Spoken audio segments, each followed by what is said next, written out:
And hi, Hi, honey. How are I you? am so fabulous, so really happy. You are one of my favorite humans, and you have been for a long time. You make my Thank you. heart happy. You make me smile. You bring so much beauty and warmth into this world.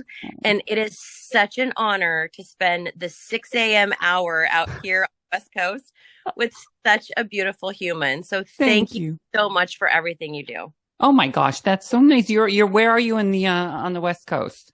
I'm actually kind of by Seattle. I'm in a town called Squim. Of And course, I know so Squim. I grew up in Mount Vernon, Washington. shut up. And Squim, of course, is featured on 90 Day Fiance with Michael and Natalie. Of course, I know, I know. Well, and I actually know Michael. So Oh my gosh, is he nice? Are they in love? They didn't get back together, did they? no, but he's so nice. He's so nice. Oh, His mom was my boss at one point. It's a whole thing. I Come, love his mom with her bangs. I love I her know, bangs. I know. Yeah, you come visit. Come visit. We'll Okay. meet people. I have a little guest room. We'll hang out. It'll be fun. I took my husband to the Edgewater Hotel in Seattle because Michael and Natalie stayed there. I'm like, guess what we're going to? So you're not obsessed. Not at all. Not. Well, and you're coming back to Seattle in July, and you're Mhm. going to be at the Neptune with this fantastic tour. So tell me about this tour. I'm so excited. It's been a minute since we've been able to be out on the road and I missed everybody. I mean, do you remember getting together and shutting the door and just having fun? Remember Yeah, that? yeah, I vaguely. Yeah, I right. remember having less wrinkles when that was happening.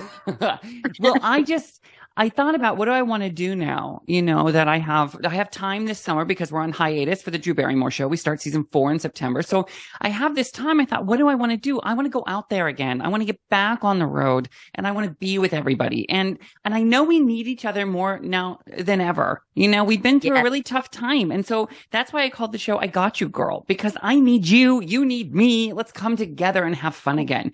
Everybody is welcome at our show. I do stand up and it's so much more than that. Of course, I'm on stage for a while doing my thing, but then I go out into the audience. We play games. There's giveaways. People can ask anything. It makes it so the show is in many ways kind of different every single time I do it, which is good for me because, I don't like to repeat things. I like to be in the moment. And so Yes. that's why I have structured the show in that way. When I come to Seattle, it's going to be me and you in the Neptune Theater. We're going to shut the door on the outside world. We might get a little dirty. We might have a lot of fun and nothing is off limits. This is fantastic. I mean, to me, I don't know how you have any time to even, you say you have a little time because the show is on hiatus, but you have 75,000 other things like going on in your life. How did you Mhm. even carve out this time? Because it's not like you wake up one morning and you're like, I think next month I'm going to go on tour. Like No. there's so many moving pieces. How did you pull that off? Well, I don't know. I'll let you know when it's done because I'm doing the tour this summer. Simultaneously, we're shooting RuPaul's Drag Race, where I'm a judge and producer on that show.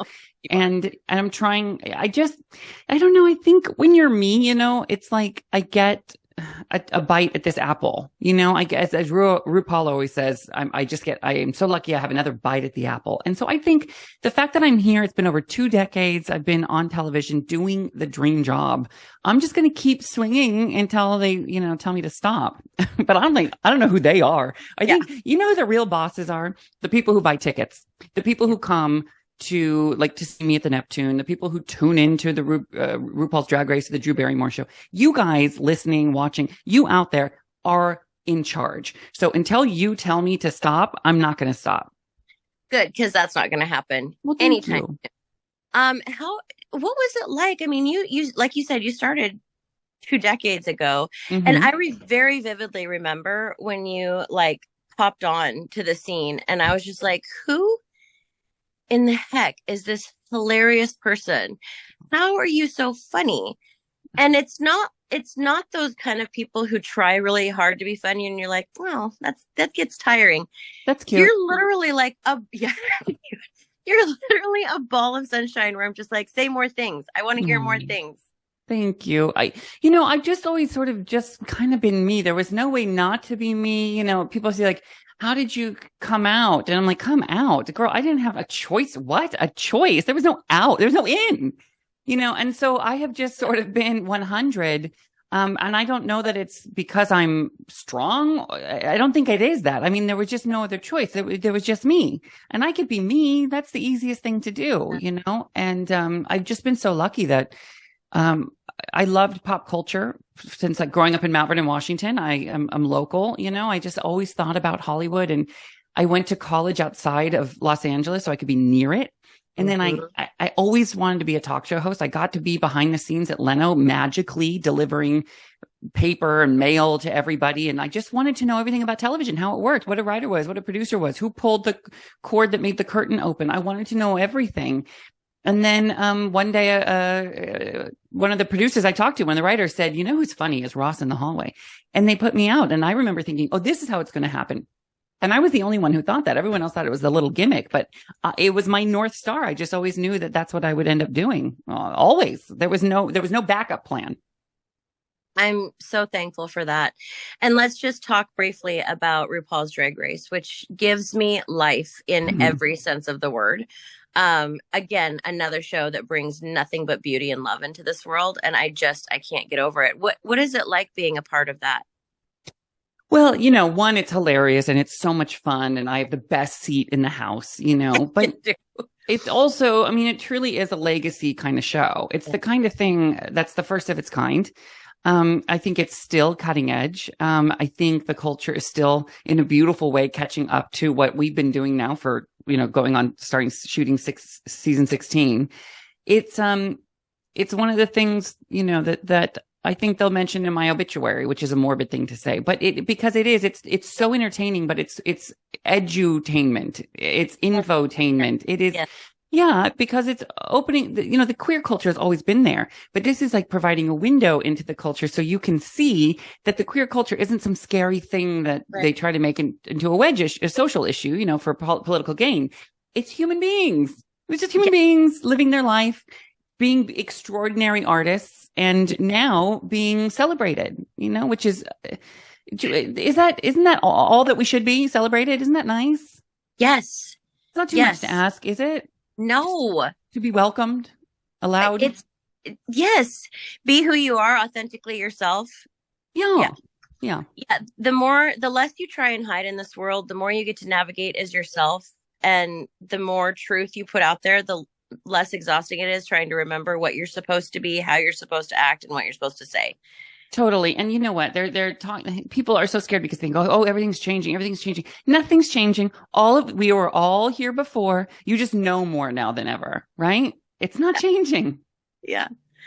Well, I love you so much. And I have to tell you, when my cohort at work heard that I was interviewing you, she jumped out of her seat and screamed because she loves you so much.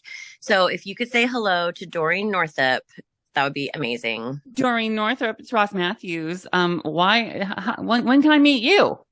Guess what? I'm calling back in. Next time we're doing a throuple, the three of us. Oh, she would die. Yes, that would be amazing. We'll get some tea, we'll spill it, and we'll talk about all the things. July 30th at the Neptune Theater in Seattle is going to be Your Glorious Self. It's going to be so fun. And I'm going to tell you right now, Seattle, it's almost sold out. So get your tickets right now. You can go to helloross.com. I'm looking right now. Yeah. I mean, I would say it's about 80% sold out right now. So hurry up and then come. Let's have fun. Please. I'm coming home. I am so happy. I can't tell you again what this means to me to see you and to chat with you. You're a beautiful human. And I know you know that, but I always want you to remember that. And thank you for being, like I said, authentically you. Thank you. That means so much. I'm going to carry that with me all day today. Thank you. Okay. I'm sending you a great, big, huge hug. You take care of yourself. Okay. You too. Mwah. Bye, sweetheart. Bye, my love. Bye. Bye.